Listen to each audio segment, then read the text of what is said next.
Je pense que la plupart d'entre vous, vous possédez un animal de compagnie auquel vous êtes totalement attaché. Mais sachez que beaucoup d'autres animaux n'ont pas cette chance d'avoir un doux foyer. Certains passent leur vie enfermés, condamnés à servir de cobayes. Chaque année, des millions d'animaux sont utilisés à des fins scientifiques. Du plus petit, comme la souris, jusqu'au plus grand, tel que le cheval, en passant par le chien, le chat, le lapin, les volailles ou encore les primates. Et oui, même les animaux que nous avons l'habitude de voir dans nos maisons ou dans les eaux sont utilisés pour subir des tests douloureux, stressants et souvent mortels. En 2025, plus de 2 046 754 animaux ont été utilisés à des fins scientifiques en France. Ces êtres vivants sont enfermés, manipulés et soumis à des expériences qui provoquent la douleur, la peur et parfois la mort.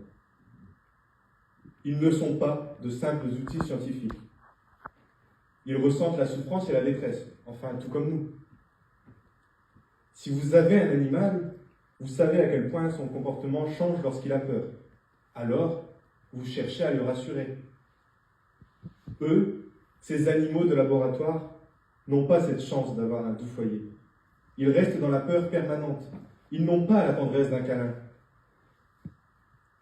On justifie souvent ces pratiques au nom du progrès scientifique et médical, mais le progrès ne devrait jamais se construire sur la souffrance des plus vulnérables.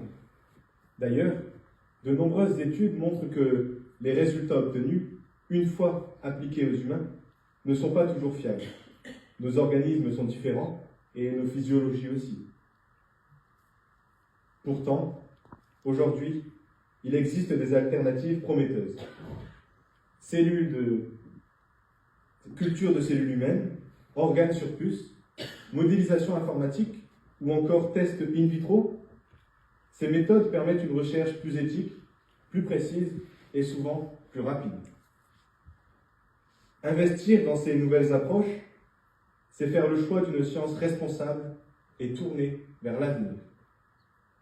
Refuser l'expérimentation animale, ce n'est en aucun cas s'opposer à la science. Au contraire, c'est promouvoir une science plus moderne, plus humaine, plus respectueuse du vivant. Une science qui cherche à sauver des vies sans en sacrifier d'autres inutilement.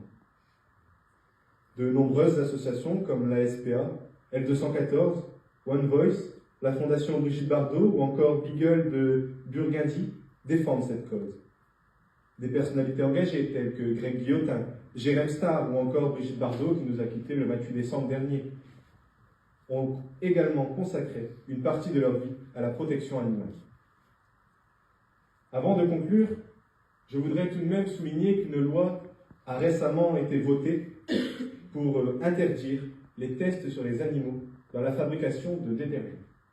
Mais malheureusement, cette interdiction ne sera appliquée qu'en 2029. Et oui, d'ici là, de nombreux animaux continueront de souffrir.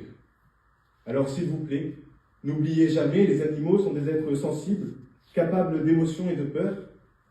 Oui, ce soir j'ai prêté ma voix à ceux qui n'en ont pas, à ceux qui d'un regard disent bien plus que bien des mots. Alors s'il vous plaît, puissent mes paroles ne pas se perdre dans le silence. Je vous remercie de m'avoir écouté.